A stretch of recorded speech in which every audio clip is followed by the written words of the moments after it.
Hello friends, welcome to world awareness. तो Times Now के द्वारा एक खबर दी गई है जिसमें ये बताया गया है कि जो डीआरडीओ और एलएनटी के द्वारा डेवलप किया जाने वाला जोरावर लाइट टैंक है उसके फैब्रिकेशन को स्टार्ट कर दिया गया है और इस टैंक का जो पहला प्रोटोटाइप है उसे अप्रैल 2023 में रोल आउट कर दिया जाएगा। इंडियन आर्मी के द्वारा इस टैंक को लिया जा रहा है मेनली चाइना से लगे हुए बॉर्डर पे डिप्लॉय करने के लिए, क्योंकि जो चाइना से लगे हुए हमारे बॉर्डर हैं वो हिमालय रेंज में आते हैं जो काफ़ी उबड़ खाबड़ और ऊंचे नीचे हैं, जिसमें कि जो हमारे हैवी मैन मेटल टैंक है वो पूरी फुर्ती के साथ ऑपरेट नहीं कर पाते हैं, यानी कि उनका परफॉर्मेंस अच्छा नहीं होता है। वहाँ पे ऑपरेट करने के लिए इन लाइट टैंक्स की ही ज़रूरत पड़ती है, क्योंकि ये जो लाइट टैंक्स हैं ये फुर्ती के साथ वहाँ पे ऑपरेट कर लेते हैं, जिससे कि ये दुश्मन का आसानी से निशाना नहीं बन सकते हैं। जब इस टैंक के प्रोटोटाइप्स बन जाएंगे तो उसके बाद इन्हें दिया जाएगा इंडियन आर्मी को टेस्ट करने के लिए। इंडियन आर्मी इसे टेस्ट करेगी हर तरीके के वेदर कंडीशन और टेरेन में।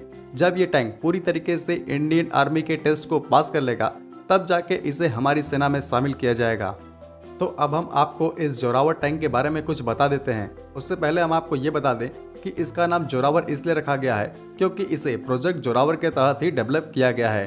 तो इस टैंक को इस प्रकार से बनाया जा रहा है कि ये टैंक किसी भी तरीके के टेरेन या वेदर में आसानी से ऑपरेट कर सकेगा। मेरे कहने का ये मतलब है कि इस टैंक को आप हिमालय रीजन में भी डिप्लॉय कर सकते हैं, लद्दाख में भी डिप्लॉय कर सकते हैं और इन्हें राजस्थान जैसे हॉट वेदर इलाके में भी डिप्लॉय किया जा सकता है। ये टैंक 25 टन क्लास कैटेगरी का टैंक होगा, यानी कि इसका वजन 25 टन के आसपास हो सकता है। अगर हम बात करें इसके प्रोटेक्शन सिस्टम की तो इसमें एक्टिव प्रोटेक्शन सिस्टम को दिया जाएगा। इस टैंक के डिज़ाइन को इस प्रकार से बनाया जाएगा कि इसमें भविष्य में जाके किसी भी प्रकार के मॉडिफिकेशन को आसानी से किया जा सके। अगर हम इसके क्रू मेंबर्स की बात करें तो इस टैंक को ऑपरेट करने के लिए 3 क्रू मेंबर्स की ज़रूरत पड़ेगी। फ्यूचर के वॉरफेयर को देखते हुए इस टैंक को काफ़ी ज़्यादा एडवांस बनाया जाएगा, जैसे इसमें एआई सिस्टम यानी आर्टिफिशियल इंटेलिजेंस सिस्टम को इंटीग्रेट किया जाएगा। साथ ही साथ इसमें ड्रोन्स को भी इंटीग्रेट किया जाएगा, यानी इस टैंक में बैठे हुए क्रू मेंबर्स ड्रोन को भी फ्लाई करके दुश्मन के ठिकानों को बर्बाद कर सकते हैं।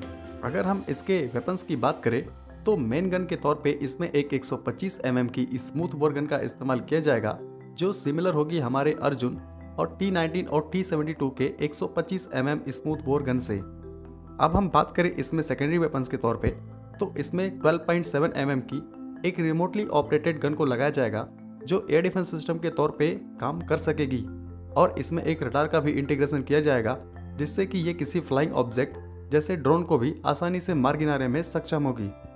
इंडियन आर्मी को ऐसे टोटल 350 टैंकों की ज़रूरत है और ये ज़रूरत इंडियन आर्मी को पिछले 10 सालों से है और 10 सालों में इंडियन आर्मी को कोई भी टैंक नहीं मिला है। अब इस टैंक की जो डिलीवरी है वो हो सकता है कि 2025 से इंडियन आर्मी को करनी शुरू कर दी जाए।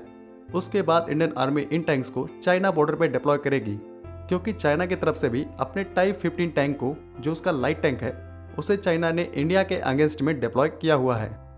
इंडियन आर्मी के द्वारा इस टैंक के सिर्फ 350 यूनिट्स को ही परचेस किया जाएगा, क्योंकि इंडियन आर्मी को इस टैंक के सिर्फ इतने ही यूनिट्स की ज़रूरत है, क्योंकि इंडियन आर्मी इन टैंक्स को सिर्फ हिमालय रीजन में ही डिप्लॉय करेगी। बाकी जगहों पे तो हमारे हैवी मैन बैटल टैंक को डिप्लॉय किया जा सकता है, क्योंकि वो इन जगहों को छोड़ के हर जगह अच्छी तरीके से ऑपरेट किए जा सकते हैं। अब आप सोच रहे होंगे कि इंडियन आर्मी के द्वारा इन टैंक्स को पहले ही क्यों नहीं ले लिया गया, तो मैं आपको बता दूं कि हमारे जो चाइना से लगे हुए बॉर्डर थे वो कई सालों से एक्टिवेट नहीं थे, यानी कि चाइना ने कभी भी एग्रेशन नहीं दिखाया। वो इधर 2-3 सालों से काफ़ी एग्रेसिव हो गया है और हमारे ये जो बॉर्डर हैं वो एक्टिव हो गए हैं। इसीलिए आर्मी को अब इन टैंक्स की ज़रूरत पड़ गई है और आर्मी इन टैंक्स को परचेस करने के बाद वहाँ पे इन्हें डिप्लॉय भी करेगी। तो आज की वीडियो मैं यही ख़त्म करता हूँ। जय हिंद।